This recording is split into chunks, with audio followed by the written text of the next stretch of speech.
Grande gente, boa, tudo certo? Mais uma vez aí ao vivo e a cores, em carne e osso, no canal Crescendo em Sabedoria e Graça. Espero realmente que o nosso tempo hoje seja muito proveitoso. Agradeço então o teu clique no OK e vamos junto. Gente, nós estamos então nessa série para tentar conhecer um pouco mais do Espírito Santo, certo? Na sua obra, no seu agir, né? Nós vimos um pouco da diferença entre ser cheios, ter a plenitude do Espírito Santo e o batismo com o Espírito Santo. Nós procuramos entender a necessidade de buscar essa vida cheia do Espírito Santo, né? A gente viu também um pouco da onde conseguir da onde obter essa vida cheia do Espírito Santo, como faço isso. A gente viu também as evidências, né? Um pouco das evidências de quem tem essa plenitude com o Espírito Santo, certo? E hoje eu quero convidar você a continuar nesse assunto, nessa ideia, mas de um jeito mais assim, eu acho que menos pragmático, mas um pouco mais prático do negócio, tá? A ideia hoje é conversar um pouco sobre o agir do Espírito Santo na vida cristã, né? E eu quero começar dividindo esse tema, né, em duas partes, tá?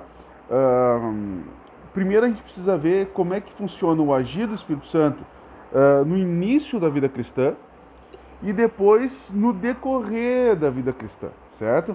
Então, como é que o Espírito Santo age logo no início da nossa vida cristã, quando a gente nasce de novo, né? E como é que o Espírito Santo age na continuação da nossa vida cristã, certo? Bom, beleza, me converti, recebi o Espírito Santo, ele habita, blá blá blá, e agora? Entende? O que acontece? Como é que ele vai agir na nossa vida? Vamos lá, então. No início da vida cristã, como é o agir do Espírito Santo, tá? Quero pontuar com vocês 4 aspectos, certo? Primeiro deles, tá? Convencimento, tá? Vou convidar você, abre isso, se você tiver, se não tiver, pausa o vídeo aí, pega uma Bíblia e vamos ler juntos, tá? Quero convidar você para abrir então a Bíblia em João 16, de 8 a 11, ou 10 e 11, de 8 a 11, tá? De 8 a 11, certo, tá? Jesus falando, tá? Quando ele vier, ele quem? O Espírito Santo, convencerá o mundo do pecado, da justiça e do juízo. Do pecado, porque os homens não creem em mim. Da justiça, porque vou para o Pai, e vocês não me verão mais. E do juízo, porque o príncipe deste mundo já está condenado. Ok? Então, o que o Espírito Santo tem para agir no começo da nossa vida cristã? Do convencimento, certo? A partir do que? Olha bem, convencerá o mundo do pecado. Me convencerá do pecado. Por que ele precisa me convencer do pecado? O próprio Jesus fala, ó, porque os homens não creem em mim. Então, para que eu creia em Cristo, eu preciso ser convencido pelo Espírito Santo de que eu sou pecador. Isso, entendeu? Então, o primeiro aspecto, né? No início do agir do Espírito Santo na vida cristã, é que eu preciso ser convencido do meu pecado. E o único que convence, que tem a capacidade, o poder para me convencer do meu pecado, é o próprio Espírito Santo. Entende? Então o Espírito Santo me convence, então eu tenho então a ideia de pecado, de que eu sou pecador. Então eu preciso crer em Cristo. Ok? Tá? O segundo aspecto é uma coisa que a gente chama de vida nova, ok? Né? As coisas velhas já passaram, tudo já fez novo. E eu quero ler com você mais um texto que vai dizer o seguinte, ó, aquele que nasce da carne é carne, mas o que nasce do Espírito é Espírito. Está lá em João 3,6, tá? Tem outras referências, como Efésios 2,5, Tito 3,5, tá? Mas o que é esse nascer de novo, né? Nascer de novo, nascer do Espírito, né? Bom, eu sou nascido de carne, por isso eu sou carne. Então, para mim ser espiritual, eu preciso nascer do Espírito, certo? Só que esse nascer de novo, ele proporciona uma coisa incrível, que é a união da pessoa com Cristo. Então, o agir do Espírito Santo no início da vida cristã é que ele une a pessoa com Jesus Cristo. Ele me uniu com Cristo, certo? Então, o mesmo Espírito que está em Cristo está em mim, ok? Então, traz a ideia, então, de que ele tem, que é claro, é mediante a fé, né? Mas essa função, essa ideia do Espírito Santo agir no início da vida cristã é que ela vai me unir com a pessoa de Cristo, tá? Então, é um esquema de purificação, né? De justificação. Aliás, quando a gente fala de justificação, de purificação, aliás, vai trazer a mesma ideia de santificação, tá? Então, entenda que a gente precisa de ser consagrado, né? Vai trazer a mesma ideia ali de santificação. A gente vai ver um pouquinho mais para frente, tá? Um terceiro aspecto muito importante do agir do Espírito Santo na vida do cristão, no começo da vida do cristão, é que ele passa então a habitar no cristão, certo? Quero convidar você a abrir de novo ali 1 Coríntios no capítulo 6, no versículo 19. Vai dizer um texto que muita gente conhece, mas talvez alguns não, né? Acaso não sabem que o corpo de vocês é santuário do Espírito Santo, que habita em vocês e que lhes foi dado por Deus e que vocês não são de si mesmos? Então o apóstolo Paulo está dizendo, olha o seguinte, o Espírito Santo habita em vocês, né? E quando é que isso acontece? Acontece no momento em que eu tenho essa nova vida, essa união com Cristo, eu sou convencido no meu pecado, eu nasço de novo, certo?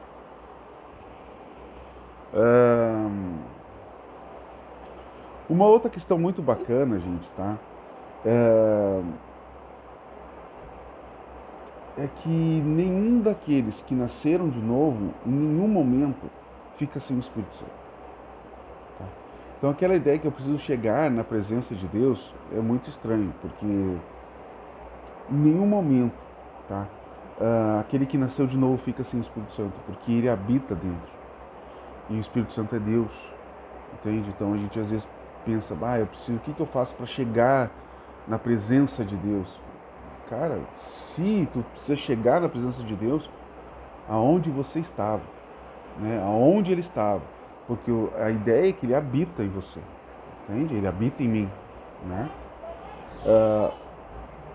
Quarta posição, selo do Espírito Santo, tá? O Espírito Santo, então, ele sela o cristão, o crente, quando ele crê e é unido com Cristo, tá? Efésios 1, 13, 4, 30, 2 Coríntios 1, 1, 22, vamos ler aqui um deles. Nele, quando vocês ouviram e creram na palavra da verdade, o evangelho que os salvou, vocês foram selados com o Espírito Santo da promessa. Então a própria palavra está dizendo o seguinte, vocês creram, né? Vocês creram na palavra da verdade. Qual é a palavra da verdade? Lembra? Jesus Cristo diz, eu sou o caminho, eu sou a verdade, né? Eu sou a vida, eu sou o pão da vida, eu sou a água, né? A água que de quem bebe de mim nunca mais terá sede. Mas nesse caso a verdade, né? Jesus é a verdade de Deus, né? Então você creu na palavra da verdade, você foi salvo pelo evangelho que você ouviu, pelas boas notícias de Jesus, você foi selado com o Espírito Santo da promessa. E o que significa essa ideia de selo? Selo significa marca, né? Então você tem a marca de Deus em você, né? Indicando que aquele indivíduo pertence a Deus, certo? Colossenses 3, de 1 a 10 vai dizer alguma coisa também, Romanos 8, 16 a 17. Então é isso basicamente aquilo que acontece no início da vida, na vida cristã, tá? O agir do Espírito Santo. E depois, Diego, bom, eu me converti, né? Já tenho essa união com Cristo, já fui convencido do meu pecado, né? Eu tenho consciência que o Espírito Santo habita em mim, né? Eu conheço o selo, então, do Espírito Santo na minha vida, reconheço esse selo. E agora? O que acontece? Bom, agora o agir do Espírito Santo, ele muda um pouco, né? Ele é contínuo, mas ele muda um pouquinho. Ele passa a ter outras características, vamos dizer assim, tá? Quero relacionar para você também 4 características, certo? A primeira delas, tá? Santificação e crescimento. Bom, o Espírito Santo, então, de Deus, ele vai fortalecer uma nova vida espiritual, tá? E isso é um processo. E nesse processo ele vai ajudar o cristão a compreender cada vez melhor as verdades do Evangelho, tá? Ele vai inspirar o coração para que a gente aprenda a amar a Deus e ao próximo. ele vai nos capacitar a combater as paixões da carne, né, a vencer as tentações e a servir a Deus, né? Então, o Espírito Santo ele vai promover santificação progressiva no crente. Por que progressiva? Porque ela não é num estalar de dedos, ela começa e vai se estendendo e vai se aprofundando e vai se intensificando, né? E à medida então que eu vou sendo santificado, eu vou sendo mais consagrado, eu vou tendo um maior amadurecimento, eu vou crescendo, e isso tudo é um agir do Espírito Santo na vida, na continuação da vida cristã, certo? Isso tudo vai se refletir lá em Gálatas, no capítulo 5, 22 e 23, que são os frutos do Espírito, ok? A gente pode ver também em Efésios 3,16, vamos ler Efésios 3,16.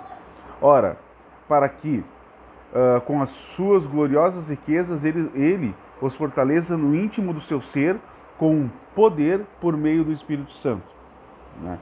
Então, o agir do Espírito Santo é um fortalecimento no íntimo do nosso ser pelo Espírito Santo, através da santificação, que tem tudo a ver, gente, com a questão de consagração. Às vezes a gente acha que precisa fazer isso, aquilo outro para se consagrar. Na verdade, consagração tem tudo a ver com santificação, tá? Romanos 5:5, Romanos 8, de 6 a 9, Gálatas 5, de 16 a 17, né? 2 Coríntios 3:18. Bom, segundo aspecto, né? Uma segunda característica, então, do Espírito Santo, do agir do Espírito Santo na vida do cristão agora, mas não agora no início, mas na continuação dessa vida, né? Que é o ensino e o consolo, tá? Lembra lá em João 14 ou 16 ou melhor, que ele veio para isso, para aquilo outro. Um pouquinho antes ele vai dizer que o Espírito Santo ele vai nos fazer lembrar, ele vai nos ensinar todas as coisas, que é João 14, 16 a 18. Então, ele veio para nos ensinar, ele também veio para nos consolar. Lembra que o Espírito Santo ele habita em nós, né? Ele habita em mim, que sou cristão, e ele habita em você, que é cristão, tá? E uma coisa que a gente sempre enfatiza, né, que Deus abençoa pessoas usando pessoas. Então, lembra que eu posso ser consolado pela igreja de Cristo, né, pelo corpo espiritual de Cristo na Terra, né, em cima daquilo que eu necessito, em cima das minhas necessidades. Então, o próprio Deus pode usar pessoas que o Espírito Santo habita, que tem o selo do Espírito Santo, para consolar pessoas que estão nas suas necessidades, né? A palavra também vai dizer que o mesmo consolo que a gente recebeu, a gente também poderá consolar os outros, né? Isso é tudo por meio do Espírito Santo de Deus, entende? Terceiro aspecto, terceiro ponto essencial no agir do Espírito Santo na vida cristã, mas na sua continuidade, tá? Poder espiritual, ok? Gente, olha só, quem nasce da carne é carne, ok? Para mim ser espiritual, para eu ser espiritual, eu preciso nascer de novo, certo? Para eu ter poder espiritual, eu preciso ser espiritual, ok? E a única coisa que pode me fazer ser espiritual é nascer do Espírito. Então, esse Espírito, o agir do Espírito Santo na minha vida, na continuação, né, da vida cristã, é me dar uma espécie de poder espiritual, tá? Mas o que é esse poder espiritual, Diego?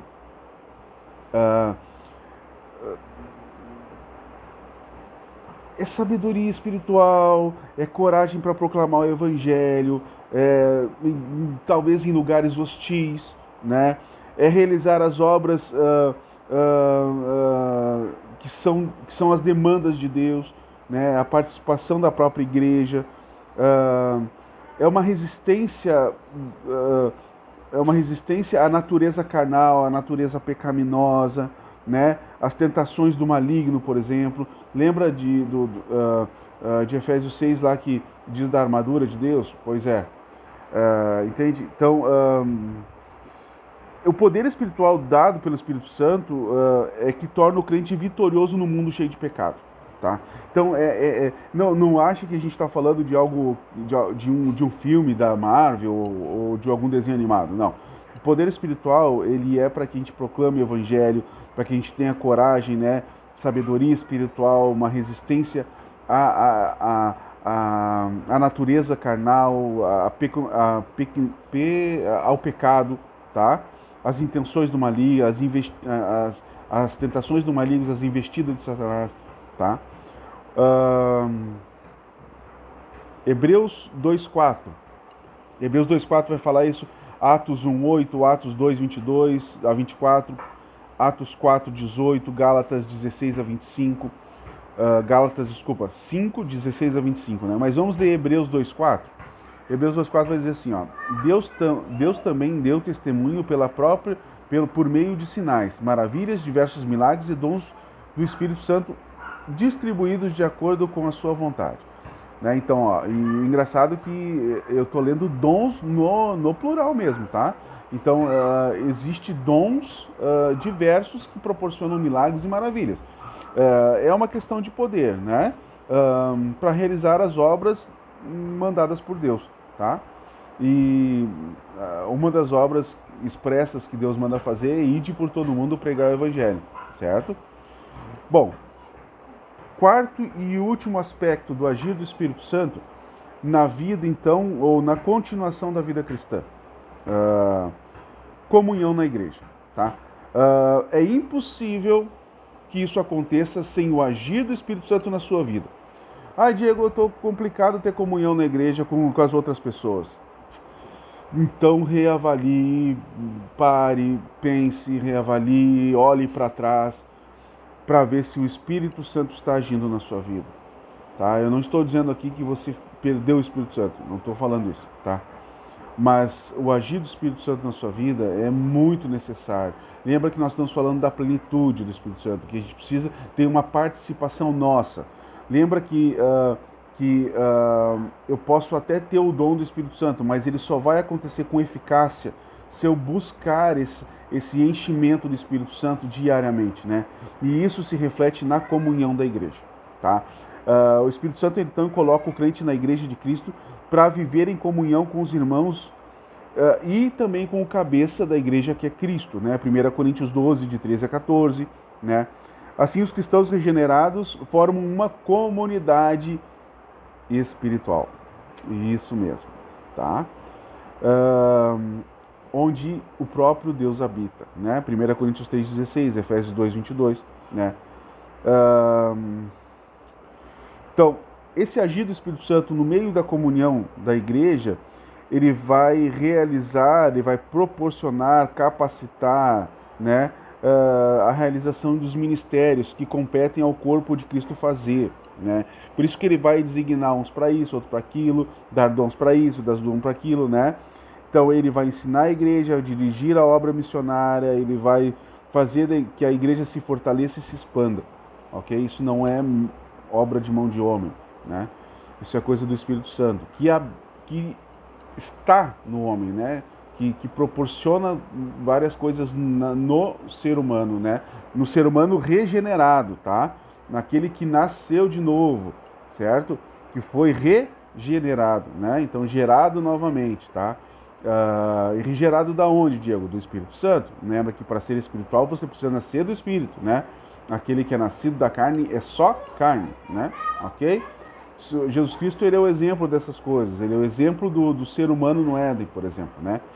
Ele tem carne, mas ele tem o Espírito de Deus nele, né? É o que nos une. Por isso que o Jesus Cristo é o nosso intermediador. Ele tem as duas naturezas, né? A junção das duas naturezas, certo? Um outro texto muito bacana, Efésios 4, de 3 a 4, tá? Então, assim, esses são aspectos, então, do agir do Espírito Santo na continuação da vida cristã, tá?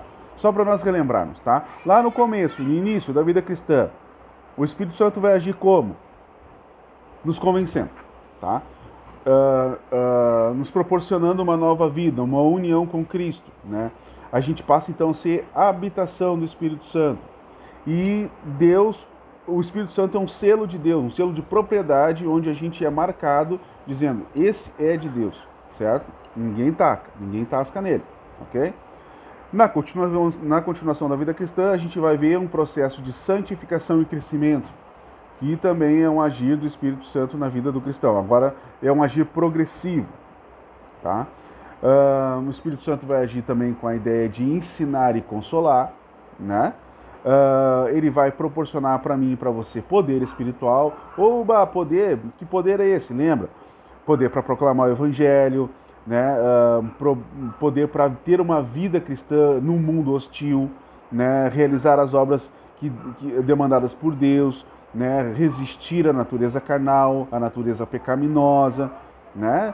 As tentações do maligno, as investidas do maligno, né? E a comunhão na igreja, certo? Que é através da comunhão da igreja, através dos uns aos outros, que nós podemos viver, né? Essa comunhão com Cristo, certo? Eu não sou o corpo de Cristo sozinho, mas nós somos, entendeu? O corpo não é feito de um membro só, é de vários membros, né? Tá? Então, espero realmente poder ter esclarecido algumas coisas e desejo realmente que os nossos encontros façam uma diferença, certo? Esse é o nosso 5º encontro, falta mais um, e nós vamos falar um pouco no nosso próximo encontro sobre a questão dos dons do Espírito Santo, tá? Talvez a distribuição dos dons, ou dons e talentos, não sei, tá? Mas a ideia é que a gente vai falar um pouco sobre eles. Então, espero você para o nosso próximo encontro, esperançoso, né, de que a gente possa cada dia mais ter uma vida, eu escutei isso, eu vou repetir, né? Ter uma vida do iPhone, né? Ter uma vida da Apple, né? Do iPhone, pelo menos. Que a nossa versão hoje seja melhor do que a versão de ontem, entende? O agir do Espírito Santo na continuação da vida cristã é basicamente isso, né? Me fazer melhor hoje do que aquilo que eu fui ontem, certo? Deus abençoe você, fica na paz de Cristo e compartilhe o canal, né? Compartilha aí, se isso te ajudou, de repente pode ajudar outros também. Deus abençoe você e fica na paz. Até mais.